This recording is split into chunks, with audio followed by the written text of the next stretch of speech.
The Pac-12 is getting closer to a media rights contract and future editions.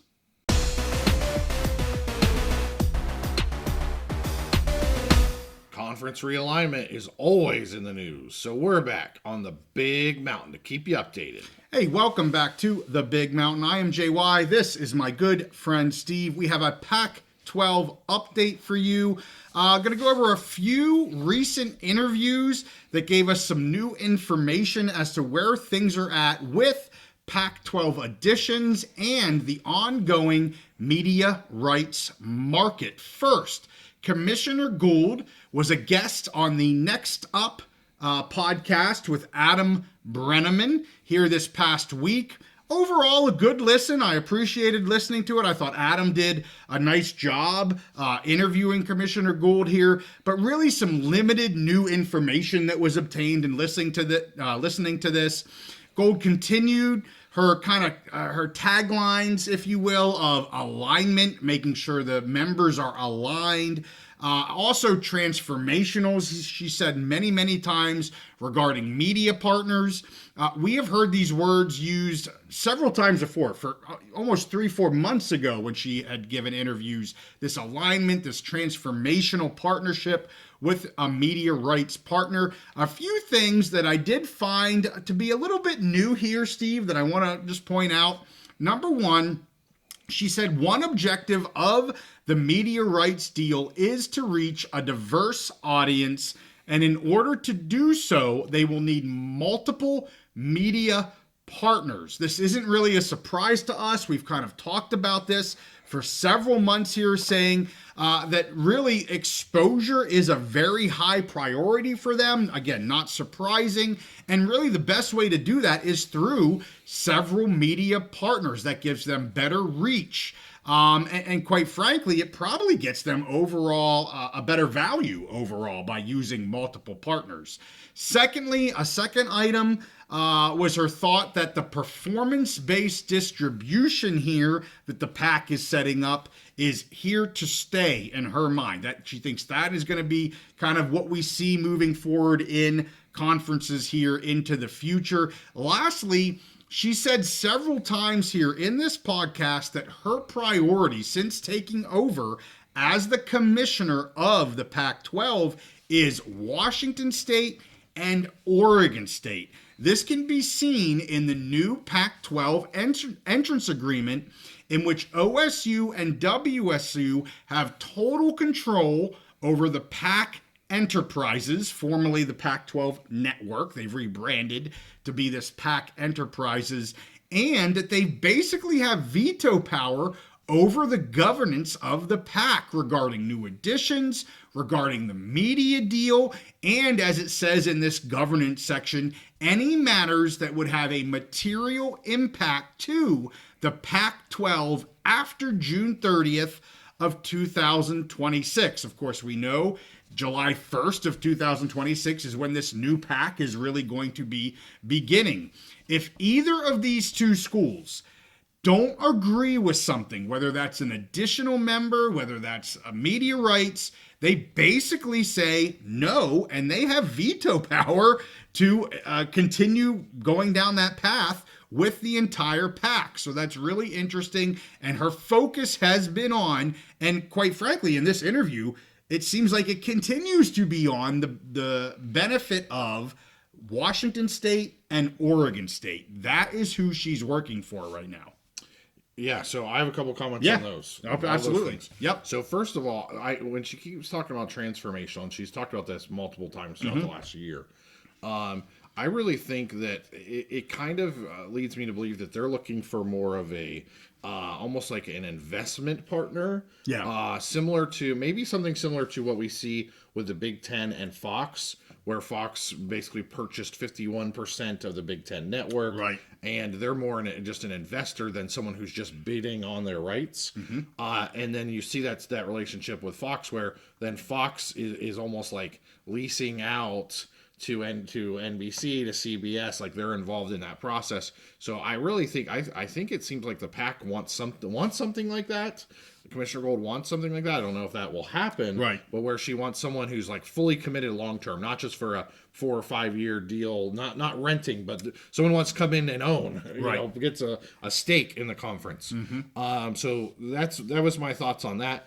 And then as far as the multiple partners too, and the way she kind of described that, it leads me to believe that I think we'll see a package, and you've talked about this many times, so it's a combination of like being on the network TV, like a CW where they're at the top of that channel guide, maybe another cable partner, and then probably a streaming partner, where they can get over the air TV audience, which is most exposure, they can have a regular cable partner and get a streaming and get to all those different people in multiple different ways, which if they can pull it off and get value for that, could be pretty smart. But that's going to be the question going forward, and we talked about that in many episodes with both the PAC and the Mountain West, and it's kind of put up or shut up time now. Like, you can talk about all this but don't tell me about the labor pain, show me the baby. Okay, I want to see a deal here and see what it actually looks like. So I guess a follow-up question is, do you feel like maybe this talk of a transformational partnership or partner is a little bit at odds with saying we're going to need to have multiple partners? Because in my mind, if what she has been saying now for several months is we want a transformational partner to take that next step to really own our Pac-12 branding and whatnot. If you're going to split that up into 2, 3, whatever it is, maybe it's not as transformational as it could be with one. What are your thoughts on that? I don't think so. I don't think it necessarily has to be at odds with each other if you use the Fox example again, where you have one main partner and they're an investor. And they may be looking at that with the Pac-12 network. They have those assets. Do they really want to own these media assets anymore? But if they can get another media company to come in and buy, what's left of that, and whether they renew that Pac-12 network as a TV channel or they just buy those assets, but someone who, again, wants to be a more permanent investment partner, but they can also add other partners as kind of ancillary pieces. If they use that Fox model, Fox Big Ten model, I don't think those things are at odds. But you got to find the right partner to do that. And we don't know yet if they actually have someone who's interested in doing that for the PAC. So that was the one. And then two, the multiple sources or the multiple partners I want to talk about. The third thing that really stood out at me, mostly I didn't feel like there was a lot of new info in this video. There wasn't much.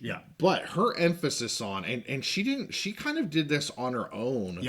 Was to really say and emphasize how she wasn't necessarily just the commissioner of the PAC. It was her job to do the best job for OSU and WSU, which has been from the beginning. I thought that was kind of a startling admission for someone who is going to be the commissioner of an entire conference.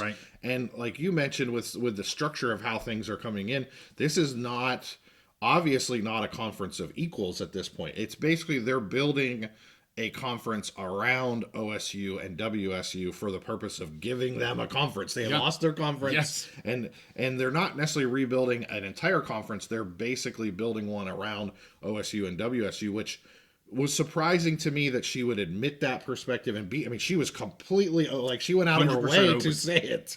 That I was a little surprised at. So I think that should really kind of temper our expectations moving forward.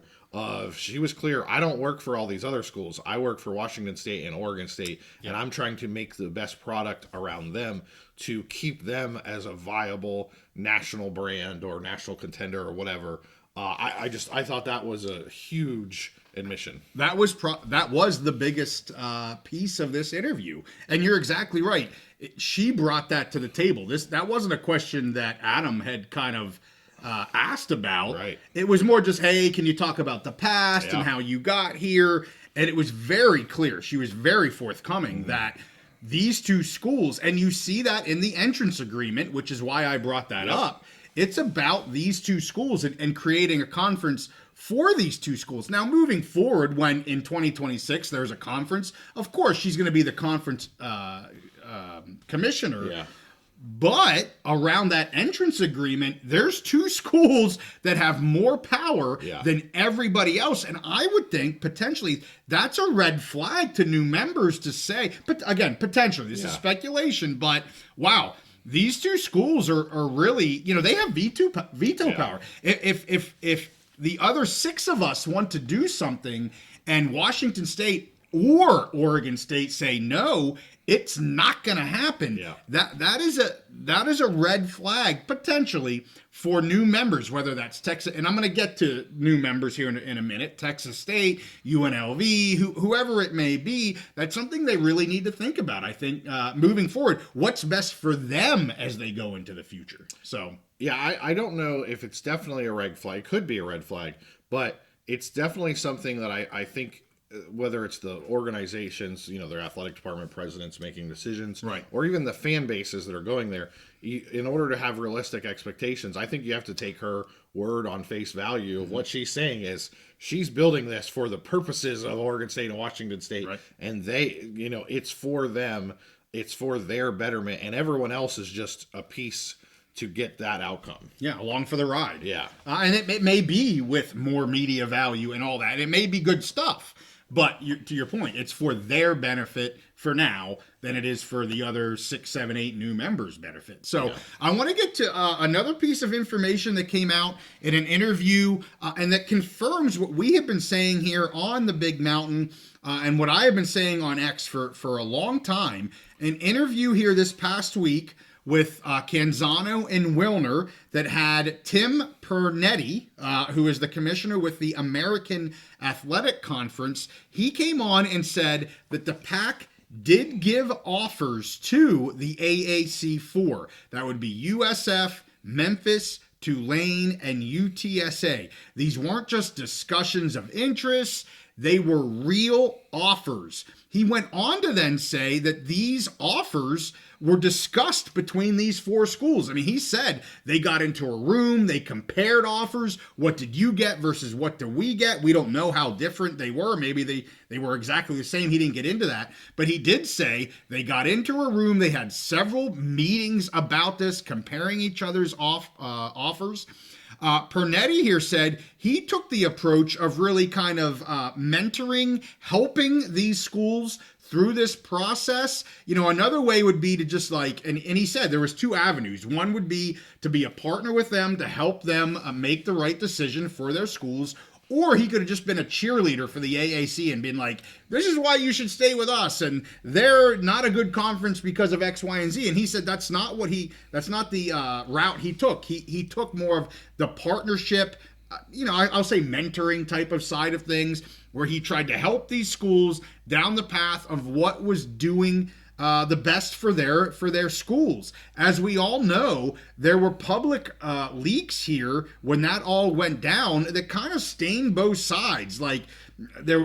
Things were going on where you kind of heard a little bit of this from the PAC and you heard a little bit of this from the AAC4, to the fact where here just recently the AD of Memphis felt the need to really have a public statement to kind of, for lack of a better term here, Steve, clear his name and set the record straight because of maybe these falsities that we're putting out into the public. And the Memphis AD just did that just a few weeks ago. So kind of a little bit of maybe bad taste in their mouth a little bit, and the way that was handled from the publicity side of things. Of course, I hear a lot right now that the Pac-12, everything's, kept close to the chest. They're not letting anything out. When you go back and look at what happened with the AAC programs, that wasn't kept close to the chest at all. Quite frankly, I think both sides handled that somewhat poorly. I'm not here to point fingers, but I think both sides would be like, yeah, we probably could have handled that a little bit better than the way it turned out, especially with the AD in Memphis now saying, hey, I felt like I had to clear my name. He was a new AD at the time with Memphis. He had to felt like, hey, I need to tell people what's really going on here so that I don't look like the bad guy or that I don't have good ethics or whatever the case may be. So again, it's not really huge news other than I would say it confirms what we have talked about, that they were given real offers from the PAC to which they turned down. And I'm not saying that to say haha, PAC, they turned you down. I'm saying this was not just discussions. This was just not just kicking the tires. They actively went after these schools and were unable to get those schools, Steve. So any comments on what the AAC commissioner had said? And it's just kind of rewriting history. It is history at this point. Does it matter? It doesn't really matter, but I do think it's important. Yeah, and I mean, it is interesting what the AAC commissioner is saying. It's definitely news. Now, he's telling you, the thing is he can say, I was just being a mentor to them. He's the AAC commissioner. Right. He's doing the best for his conference, which they ended up, at least for now, keeping those members. Right. So, that's a good thing for Sure. them. That's a win for him, and Yes. he wants everybody to know it. Absolutely. And the role he played in it. Yeah. So what to me, it comes down to these two things. One, we know that there were offers made by the PAC to this group of schools, and we know that those schools were at least willing to listen to the offer. Right. So that means they were willing to jump ship if the offer was good enough. Sure. But we know that so far they haven't done that. All indications have been that they didn't feel like the offer was good enough. Right. We've talked before. I am of the mind that all of those schools, well, at least I don't know as much about UTSA, but the first three, I think they're in the mind of they're leaning towards just waiting for an ACC offer that they feel should be coming and will probably be a better financial offer for them, logistically, financially, everything. Or even Geographically, yeah. All of that stuff. But I mean, they were willing to listen. Mm-hmm. So, if the offer was good enough, it leads me to believe if they were willing to listen to the offer, if the offer was good enough, that they may have jumped ship, but they didn't. They stayed where they're at. In all of those schools, they have a responsibility to do the best for their school. And right now, joining the PAC, at least of what they're being offered, is not the best thing for them. At least they don't feel like that. And I think they're looking at multiple possibilities, because those schools could all be attractive to the Big 12, at some point. They very well could be attractive to the ACC if the ACC has to replace some members. And the ones you're talking about there, USF, Memphis, and Tulane specifically would probably be the first three invites, you would think, to the ACC. So yeah, I don't take the too much stock into the losing face or whatever. They're all trying to make the best deal for themselves, and then but the clear thing is nobody, whether you're on the conference side or the school side, you don't want people to find things out that you are looking at offers until you actually want to accept the offer. Sure. Right. Because you just look bad if you don't take the offer, but everybody knows you were listening, then they know you were willing to leave your current partners. It also looks bad for the PAC, because now everyone knows, hey, they were offered, they made an offer, and that offer wasn't good enough. It wasn't sweet enough. Right. Yep. So neither side looks good, and that's why it's better. And that's why everybody, frankly, wants to be quiet and not say anything until the deal is done, the baby is put to bed, because nothing good can come out of hearing the details if it doesn't actually happen. Well, it only makes sense now that the AAC commissioner is saying, yeah, they were giving offers, and he's going to use that to the advantage of the AAC. Yes. We were able to keep them. We are that strong of a conference. Yes. So of course he's gonna, and that wasn't really the reasoning for him bringing this up on the podcast. But of course he's gonna bring it Yes. up. Like, he needs to bang the drum of his conference. And Yes. and again, it wasn't done like he had a big ego or anything like that. Right. That is, I heard him speak. That's Right. not how he did it. But absolutely, that is a talking point that he will use to further his conference. Yeah, and I think he's really trying to paint his conference, in which he should, as we're the best place for all these schools until you can get an offer from a P4, A4, however you want to call it, school. Right. There's no reason to go anywhere else. Stay here. We're the best of the rest, and we're a good place for you to stay until you can get an ACC offer, a Big 12, a Big 10, whatever. And which I think he's doing a good job of right now. Yep. And that is exactly how he portrayed his discussion. Yeah. Like, we know things are going to happen. Like, he's not, an ostrich with his head in the sand. Yeah. He knows more things are going to be coming down the pike. But at this point in time, we are the best of the rest, if you want to call it that. And he's been able to keep them. So I want to move down here a little bit further into, what we have talked about in terms of PAC additions here moving forward. Of course, the four AAC schools are very unlikely at this point. We've been saying that for quite a while, and those four, again, being USF, Memphis, Tulane, and UTSA. But where do they turn now? Where does the PAC turn for that 8th or possible 9th football member? We've been very focused on Texas State. I think we know they've been in negotiations. I think they are very likely the 8th football member to round off this conference here for 2026. And then recently, UNLV has had a lot of attention paid by certain PAC fans, certain PAC talking heads and whatnot. So I want to provide an update on where I think things stands right now. Changes to my PAC-12 2026 Power Ranking Edition, Steve. I'm going to do that now. I've had people asking about this. First of all, Texas State stays where they're at in negotiations. To me, very likely the 8th member. A lot of people are starting to talk about this now on X and other YouTube channels. Very, very likely, we've been saying this for quite a while, that they will be the 8th member of the PAC. So where do we look for a 9th member potentially? We heard from AD Classy that 9 members is the ideal situation so that you get 8 conference games and things like that. At this point, I mean, we were able to drop some breaking news here over the past week. I had a special reporter on in your absence, Steve. Addie came on. We talked about the grant of rights with the Mountain West. And while we knew this was completed, it was good to actually see the document. I was able to read through this entire document. We had gotten Commissioner Navarre's comments and statement here a few weeks ago. But while I'm able to read this document, I'm actually now going to move UNLV back to the unlikely category. They're moving away from possible and into unlikely. I think the grant of rights effective date, which was the date that this GOR was signed, December of last year, that's really going to hold their feet to the fire. Yes, the media rights that they're committing to here is July 1st, 26 through June 30 of 32. And yes, people can leave a conference while they're in a grant of rights. Anything is possible.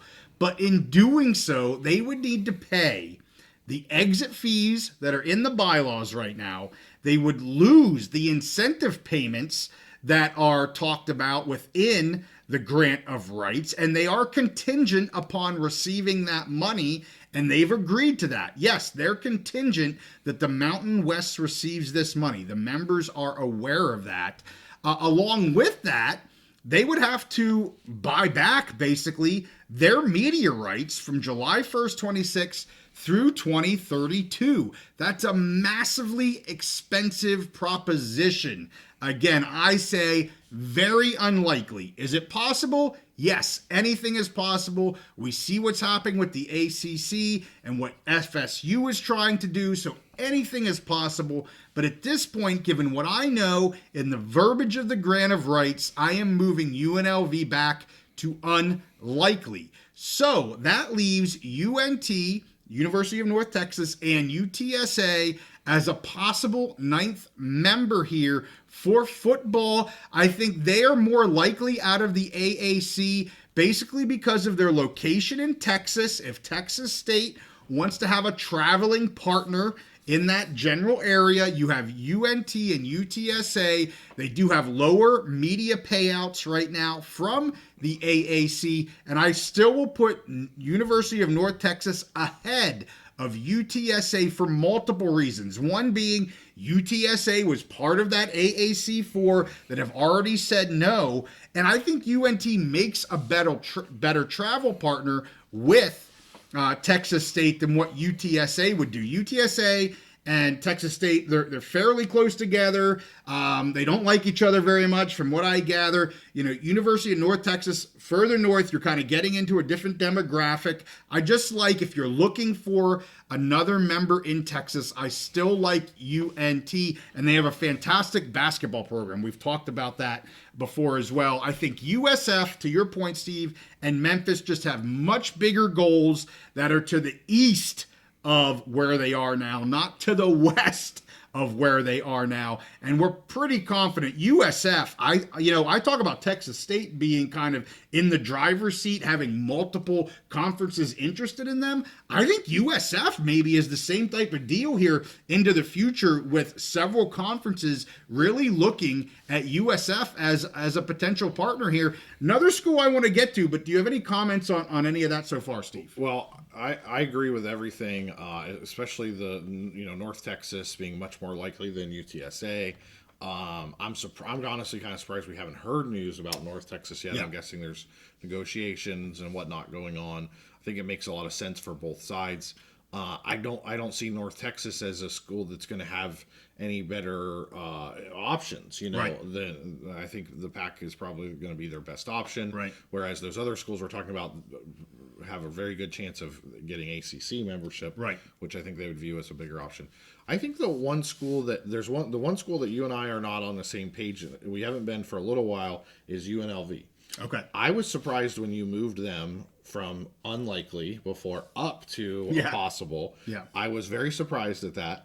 And I'm not necessarily surprised you're moving them back, because I think that's where they should have been. Yeah. Kind of. But I was surprised when you moved them back, and you're moving them back because of the grant of rights. You got to read it and everything.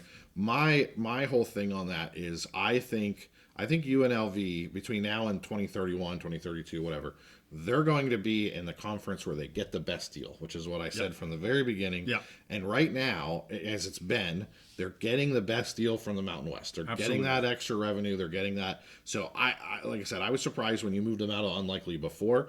And to me, the grant of rights is not as big of a deal as I think it is for you, because if they were getting a better, maybe they got an invite to the Big 12, Sure, right. whatever, not just the PAC. Right. I think if they get a better deal somewhere, they've shown they're interested in leaving. They would leave, and they would just file lawsuits and litigation, Right. and we would just be tied up in that stuff for years and years and Right, years right. before any money's actually got paid. But I think it's clear, nothing has changed in my mind, that the Mountain West is giving them the best deal. And that's why they're, at least for now, through 2031, 2032, whatever, the next 5 or 6 years, they're going to stay in the Mountain West because it's the best thing for them. But I think they have their eyes set on bigger prizes in the future anyways. I think, to me, they want to get to the Big 12. Yeah. I think that is their eventual landing spot, most likely. And going to the PAC now, fighting all those battles, losing out on revenue, just to want to get to the Big 12 in 5 or 6 years doesn't make a lot of sense. Right. So I've thought for the whole time they were unlikely to leave. So for the most part, we're on the same page, and now we've gotten back to the same page on UNLV. Like I said, I was a little surprised when you moved them out, and you're moving them back in now. So we're back on the same page. Well, and really for them, it's a short-term and long-term win. The short term is, they don't have to pay an exit fee if they want to leave the Mountain West. They're going to be getting some guaranteed money. We can all disagree about what that's going to be. They're going to get money for it. Now they have the grant of rights that they would have to. So that's just another short-term piece to me. The long-term piece is they can leave for the Big 12 free of charge in the Mountain West. So they're getting both the short-term and the long-term benefit of staying in the Mountain West. And at this point, it's the best position for them. It's easily the best position for them. So again, I think it's unlikely that they're going to be going to the PAC. The only game changer, and we have not seen any evidence of this so far, is if the PAC was able to get some media deal that was like so much higher than the Mountain West, where you just start doing the math and it would make sense. And we haven't seen that yet. We haven't seen any evidence of that. And so when you combine the fact that, like you said, they can get these extra monies, these extra incentives, they have a get out of jail free card to go to the Big 12 at some point if they want. It just, all the numbers and the math so far it just makes so much more sense to stay in the Mountain West. So the last school I need to talk about here, recent speculation about New Mexico State University, a school that has felt, I mean, I have fans on X, like, what about us? What about us? Why are you forgetting about us? And I have seen, and it has been reported that they are looking to increase spending. They are looking to increase performance. And while I think this is, possibly true, it's easier said than done to do those things. I still just don't believe that the PAC has interested in New Mexico State University. And that's not a knock on the Aggies. I just don't think it's of interest to them. I am going to now add them to the unlikely column. And just because they're here, again, it's unlikely. I don't actually think it's going to happen, but I do think it's worthy now of them being added to this chart. So I'm going to add New Mexico State to the chart. And I'll be honest, and New Mexico State fans aren't going to like this, but if I'm the PAC and I have this aspiration of being the best G6 conference, the best of the rest, I personally would rather go with 8 college football members and deal with that scheduling issue than adding New Mexico State. I just don't think it's worth it for them, just for an easier scheduling situation. And I appreciate New Mexico State. I don't hate this program at all. I just don't think the PAC has interested in this. A little similar to the Sac State for now. Again, I'm talking 2026. I'm not talking 28, 29, 30. That's not what I'm talking. I'm talking 26. If I'm the PAC, I take Texas State, and if nobody else is interested, I go with 8 football members for 2026 and call it a day. That's where I'm at with this. I have a question for you. Okay. I'm going to pose a hypothetical, and you got to pick one. Okay. So between now and 2030, okay, so it gives you a wide 5 years. Mm-hmm. If you had to pick one between New Mexico State and Sac State, who do you think, you have to pick one, even if it's 51-49, which would be the more likely to get a PAC invite? For football only or for full membership? We'll just say football only for now. Sac State. Okay. Because they're talking the talk, they're beginning to walk the walk. And they want to move FBS, and I firmly believe they're going to move FBS. Yeah. Whether they have a conference or not, I think Sac State's going to be an FBS conference or FBS football program. So, but for those 5 years, if they're able to achieve what they're saying, that's a big if, but if they're going to achieve what they're going to say that they're going to achieve, I mean, look at the transfers that they've done in 1 year with Coach Marion. They are putting up right now. Yep. You can't deny that. So in the next, don't even give me 5 years. Okay. Give me 3 years. I would go Sac State. Again, I'm watching it. I'm not doing it today. Right. I'm watching it, but I think they have the bigger upside in the market, in everything. I would go Sac State. I agree with you, and I really think, again, and I've come to love the Lobos. I used to say I didn't like not that I didn't like, but I was kind of you knocked them a little bit. You razzed them, right? And I don't have anything against either one of these programs, whether it's New Mexico or New Mexico State. I've come to appreciate the Lobos, especially in basketball. Sure, powerhouse, man. Yeah, exactly. But I think both of those schools are hurt by, more New Mexico State. If there's just not, New Mexico just does not have the population to really support these two programs as far as their media value to different conferences. Right. And right now, New Mexico, the Lobos already have that spot in the Mountain West tied up. I just don't know if New Mexico State has enough value on their own to get into any of these conferences we're talking about. Yep, I agree. So that is our update for the PAC. We will keep on this. I know everybody says no news. There's no news. There's little nuggets, and we're going to keep giving you the nuggets as we get it. We're pushing towards March. That is the deadline, as people say. And I do think that as we get closer to this, I think it's a harder deadline. They have to get something done. There has to be news from the PAC in March, because the Mountain West is not stopping right now. I don't like to kind of take these two conferences and pit them against each other, but they're the two Western conferences. You kind of have to do that to some degree. The Mountain West isn't stopping. We've got to get some news out of the PAC here in March, in my opinion. So with that, hey, we thank you guys for watching this. Give it a like, subscribe if you like our content, and we'll see you next time on The Big Mountain. Don't tell me about the labor pains. Show me the baby.